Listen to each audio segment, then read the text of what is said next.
আজকে ডিনারে থাকছে চিতই পিঠা, ধনেপাতা ভর্তা আর হচ্ছে গরুর মাংস। মাংসটা এখনও চুলায়, আর আমি পিঠার সব কিছু রেডি করে নিয়েছি। এখন আমি বানাবো না, অল্প কিছু বানিয়ে ট্রাই করলাম কেমন হয়। ওর বাবা আসলে গরম গরম ভেজে দেবো আর হচ্ছে খাবে। আর চিতই পিঠা দিয়ে আমার মাংসটা খেতে ভালো লাগে না, সেজন্য আমি একটু ধনেপাতা ভর্তা করে নিয়েছি।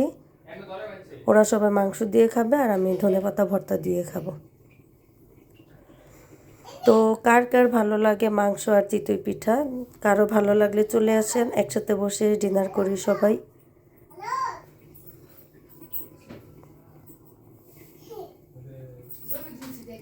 পিঠাগুলো কেমন হয়েছে কমেন্টে জানাবেন প্লিজ।